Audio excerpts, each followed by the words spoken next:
गंगा मैया का जन्म कैसे हुआ इनका मनुष्य से विवाह। शिव पुराण में ऐसी कथा मिलती है कि गंगा भी देवी पार्वती की तरह भगवान शिव को पति रूप में पाना चाहती थी। देवी पार्वती नहीं चाहती थी कि गंगा उनकी सौतन बने। फिर भी गंगा ने भगवान शिव की घोर तपस्या की। इनकी तपस्या से प्रसन्न होकर भगवान शिव ने इन्हें अपने साथ रखने का वरदान दे दिया। इसी वरदान के कारण जब गंगा धरती पर अपने पूरे वेग के साथ उतरी तो जल प्रलय से धरती को बचाने के लिए भगवान शिव ने उन्हें अपनी जटाओं में लपेट लेते हैं। इस तरह गंगा को भगवान शिव का साथ मिल जाता है। मराठी लोक कथाओं में भी इसी तरह की कुछ बातें मिलती हैं। यहाँ गंगा को भगवान शिव की दूसरी पत्नी बताया जाता है। पार्वती गंगा को परेशान करती हैं, जिसकी शिकायत गंगा भगवान शिव से करती हैं। पार्वती के कोप से गंगा की रक्षा के लिए भगवान शिव उन्हें अपनी जटाओं में छुपा लेते हैं। गंगा के जन्म और नदी रूप में प्रकट होने की जिस तरह अनेक कहानियाँ हैं, उसी प्रकार इनके मानव रूप में प्रेम की भी कई कथाएं हैं। ब्रह्मा जी के श्राप के कारण गंगा नदी रूप में धरती पर आई और दूसरी ओर महाभीष्म को हस्तिनापुर के राजा शांतनु के रूप में जन्म लेना पड़ा।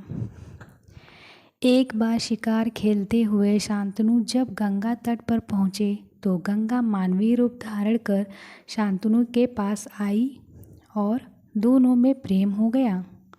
शांतनु और गंगा की 8 संतानें हुई, जिनसे 7 को गंगा ने अपने हाथों से जल समाधि दे दी और 8वीं संतान के रूप में देवव्रत भीष्म का जन्म हुआ था। लेकिन देवव्रत को गंगा जल समाधि नहीं दे पाई। कहते हैं कि गंगा के 8 संतान वसु थे, जिन्हें शाप मुक्त करने के लिए गंगा उन्हें जल समाधि दे रही थी। लेकिन 8वीं संतान को शाप मुक्त कराने से गंगा असफल रही। महाभारत की कथा के अनुसार देवी गंगा अपने पिता ब्रह्मा के साथ एक बार देवराज इंद्र के सभा में आई। यहाँ पर पृथ्वी के महाप्रतापी राजा महाभीष्म भी मौजूद थे। महाभीष्म को देखकर गंगा मोहित हो गई और महाभीष्म भी गंगा को देखकर सुध बुध खो बैठे। इंद्र की सभा में नृत्य चल रहा था, तभी हवा के झोंके से गंगा का आंचल कंधे से गिर गया। सभा में मौजूद सभी देवी देवताओं ने शिष्टाचार के तौर पर अपनी आंखें झुका ली, लेकिन गंगा में खोए महाभीष्म उन्हें एकटक निहारते रह गए और गंगा भी उन्हें देखती रह गई।